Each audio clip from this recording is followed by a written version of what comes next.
So why are we here? That's the question I've heard. But before I get to that, I'm going to tell you why we're here. We're particularly humbled this evening to be around the likes of the other honorees tonight, such as Billie Jean King, who is obviously a pioneer.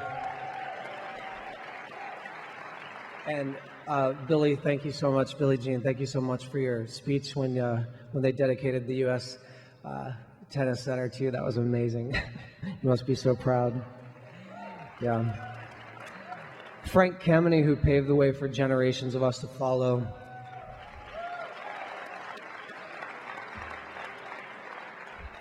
Judy Shepard, who I just had the privilege of shaking hands with backstage. Yeah. And she's just tireless in her efforts and her activism, and we're so proud of her. And Matthew is always in our prayers and our thoughts. Judy? Yeah. Mike Berman, one of so many straight people that stands with us to align the forces of gays and straights to gain our rights. Yeah. So, while many of us are being, this is why I'm here now, I'm going to tell you why I'm here. While many of us are so disgusted with the war that's actually going on right now, and we just want to shut our TVs off and forget about what our administration is doing overseas, what we need to do is actually remember some other things, like what's actually happening with our LGBT service members serving overseas, in Iraq, other countries, and in this country.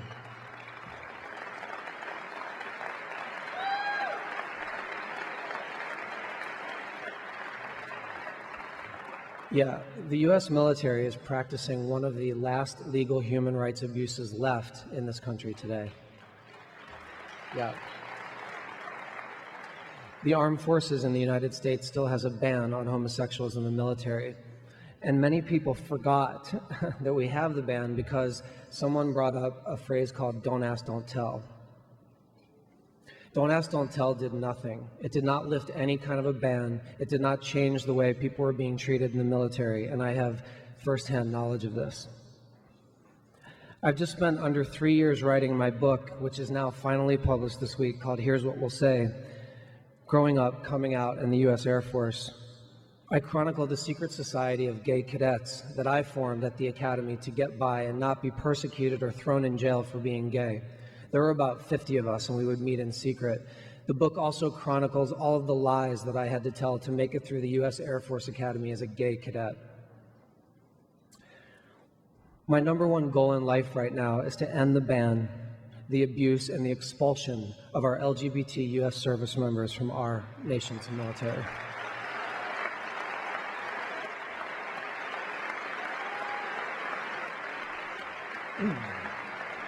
So please understand how sincere I am and what an honor it is for me to be able to stand up here on this platform in front of a Human Rights Campaign national dinner to let my message out just one more time. While many of us, wait, I already said that. I'm a little nervous, I'm sorry. So I want to get back to Don't Ask, Don't Tell. I don't know if you know this, but it made everything worse. There have been over 10,000 military discharges since the inception of Don't Ask, Don't Tell. Our government has spent $360 million on these discharges, making this happen. The obvious kicker is that they're using our tax dollars to kick these people out. So we need to get involved. What's happening in the military to gay people today? Let me give you an example. I want to share with you an atrocity, or some atrocities that I observed when I was a cadet at your United States Air Force Academy that your tax dollars pay for. When my friend found out was found out as being gay, he disappeared from his room in the middle of the night. None of us knew where he went. We found out later that he was detained. We don't know where, and he was too shaken up to say where. He was evaluated mentally. He was put into a mental ward at the United States Air Force Academy Hospital. A military investigation ensued where his entire family, friends, and everyone he wasn't out to was told that he was gay before he was ready to say he was gay. He lost his dignity. He lost his career. He lost his dreams to be a pilot and an Air Force officer and a leader. Then he went through court-martial. He was dragged in front of a military tribunal and humiliated. He's so embarrassed today, he doesn't even have a social skill to come out of the house.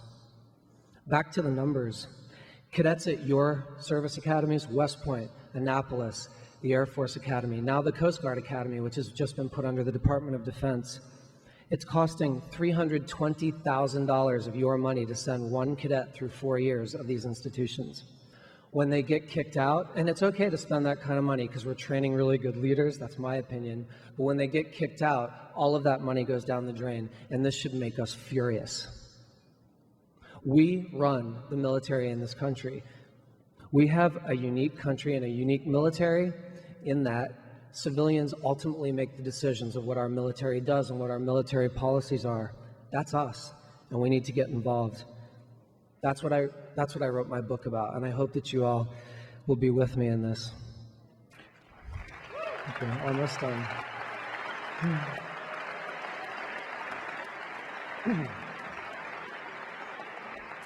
And here is why you can join me, and here is why we have a chance. Because the people currently running the U.S. Armed Forces continue to fail miserably at giving any reasonable rationale for why gays should not be allowed to serve in the military. There's no reasonable rationale. And here's their biggest excuse. They're using the same excuses that we used to keep out minorities and women from the military years ago. And the reason was this. Oh, if we let minorities and women into the military, we might offend the people who are already serving, who are prejudiced against those groups. And that's the same reason they're using today. Well, we have evolved, and now we do not allow people to discriminate against women and minorities in the military because we know it's wrong. Why gay people are the last group to still be discriminated in this way is beyond me.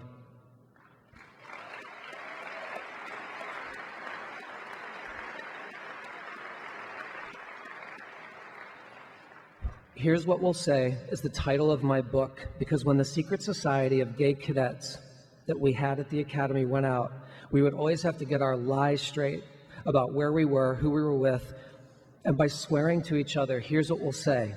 It was a promise so solemn that many of us gay cadets had it inscribed on the inside of our class rings, which Lance is wearing around his neck of mine right now. And now it's the name of my book. Here's what we'll say.